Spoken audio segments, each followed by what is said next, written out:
Timeline, 5000 ans d'histoire, Richard Fremder. La monarchie se soucie de contrôler le territoire et ses ressources. Les étiquettes découvertes dans les tombes témoignent de la création de nombreux domaines agricoles dans le delta du Nil et notamment de la place importante laissée à la viticulture. Les productions agricoles du delta sont acheminées vers la cour et exportées vers le Levant où finissent dans les tombes comme offrandes. Les agents royaux parcourent le vaste territoire égyptien en quête de buttes argileuses qui échappent à la crue, favorable à la viticulture et à l'élevage. La forte demande de fourrage contraste avec la faible surface disponible en période de crue, ce qui entraîne des conflits inévitables entre les pasteurs et les responsables des domaines royaux. La tête de massue de Narmer nous apprend que le pharaon a eu maille à partir avec ses populations. Vainqueur, évidemment, il rentre dans son palais avec 120 000 prisonniers, 400 000 bovins, 1 442 000 chèvres, très exactement. Plus tard, Snéfrou lance une campagne en Libye et il capture 1100 prisonniers et 13 200 animaux. Pour aménager un nouveau domaine agricole royal, les agents royaux choisissent un terrain inondable parmi les pâturages de la couronne. La zone est divisée en parcelles et des travailleurs venus des villages voisins sont chargés de labourer une pièce de terre dans le cadre de corvées exigées par les agents royaux.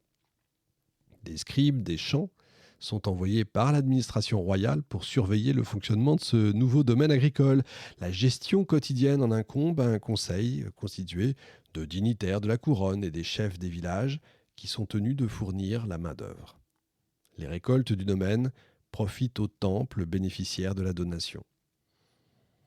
Les domaines royaux constituent la base du système fiscal mis en place par la monarchie memphite.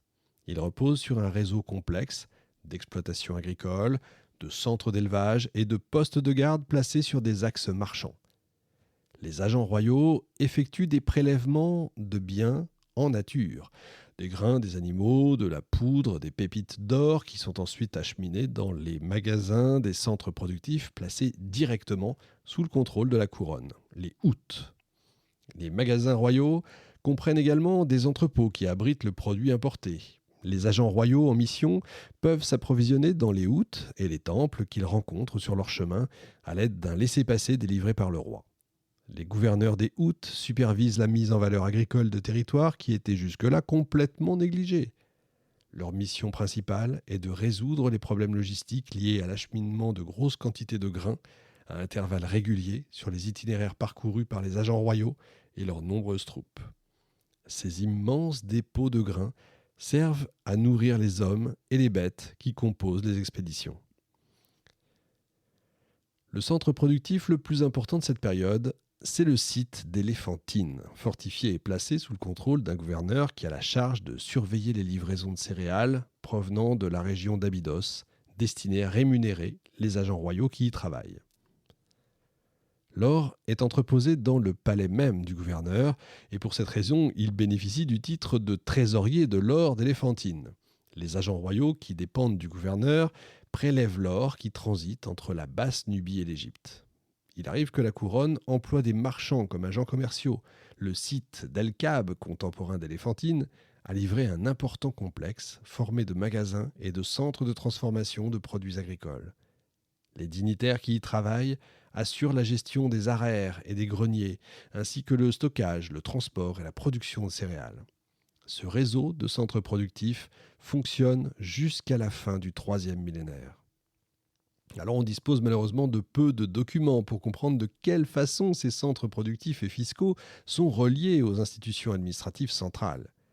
Ce qui est certain, c'est que les domaines royaux conservent une partie de leur production pour nourrir le personnel, les troupes de passage ou les administrateurs en mission. L'autre partie est envoyée dans la capitale pour alimenter la cour, les temples et les ouvriers des chantiers royaux. Deux institutions se trouvent à la tête de ces mouvements, le double grenier et le double trésor dirigé par le vizir. Les hauts dignitaires qui sont employés ont la charge de recenser, percevoir et administrer les biens de la couronne. Ils ont également pour tâche de pourvoir aux besoins des institutions centrales comme le palais et certains temples. Les scribes ne semblent pas être accablés de travail. Ils se contentent en fait d'exiger que les administrateurs locaux, qui ont la charge de l'administration des greniers royaux, dispersés dans le royaume, leur livrent les quantités de produits dont ils ont besoin, à la date fixée par les intendants des greniers. Il dresse également une quantité astronomique de listes relatives aux travailleurs, aux livraisons de produits ou d'activités conduites au sein des institutions, au culte, à la construction de bâtiments ou au transport de biens ou de personnes. Les autres administrateurs font venir à Memphis des quantités considérables de bétail pour nourrir les travailleurs engagés sur les chantiers de Gizeh et d'Abousir. Ils se chargent aussi de l'approvisionnement des institutions de la capitale en céréales et ils versent les grains et les produits de luxe aux courtisans. Les différentes provinces du Delta assurent les livraisons mensuelles d'aliments par rotation pour les équipes travaillant à la pyramide royale. Contrairement à une idée reçue, seule une toute petite partie des marchés se fait par écrit. Le coût élevé du papyrus limite en fait l'utilisation de ce matériau par les scribes qui, pour compenser, sont contraints de réutiliser les vieux documents devenus inutiles. Beaucoup de transactions se font donc par voie orale. Même les échanges administratifs ont lieu de vive voix, sans recours à l'écrit.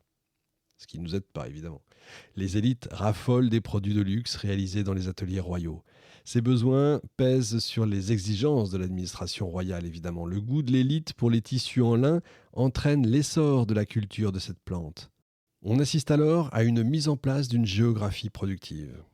Mais le développement de ces productions, destinées aux membres de l'élite du royaume, génère des conflits avec les populations locales. Les agents royaux prennent peu à peu le contrôle de zones qui étaient jusque-là occupées et exploitées par des pasteurs, des pêcheurs, des chasseurs et des communautés agricoles indépendantes. La partie occidentale du delta, du Fayoum et de Moyenne-Égypte est le théâtre même d'affrontements entre l'armée du pharaon et les populations locales. En témoignent les scènes de combat représentées sur les parois des tombes de l'époque, opposant les Égyptiens et les populations septentrionales, asiatiques ou libyennes, reconnaissables à leur barbe courte et à leurs cheveux longs. Les scribes enregistrent le niveau de la crue du Nil afin de calculer la surface des terres qui seront irriguées et ainsi le volume des futurs prélèvements agricoles. Ce sont donc eux qui fixent les quantités d'or et de bétail qui seront prélevées par le pharaon. Les hauts dignitaires royaux décident de l'affectation des communautés locales, des villes et des villages du royaume.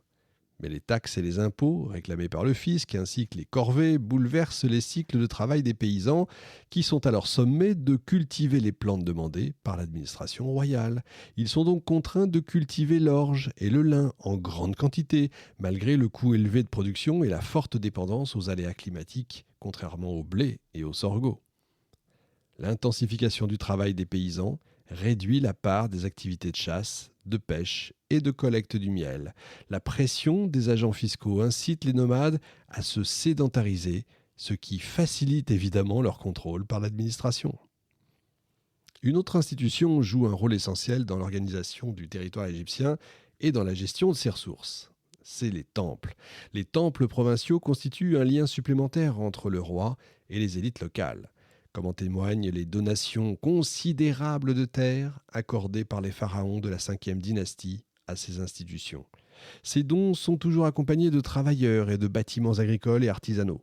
La surface de terre donnée au temple peut aller jusqu'à 90 hectares. C'est une autre manière pour le monarque de se concilier les faveurs des membres des élites locales, car leurs revenus proviennent en partie des charges sacerdotales détenues au sein du temple bénéficiaire de ces donations. Ils permettent aux notables provinciaux d'obtenir des charges de ritualistes occasionnels. Les temples proches des centres de pouvoir disposent de ressources considérables, alimentées par les circuits de l'économie royale, comprenant le palais et les autres temples de la région.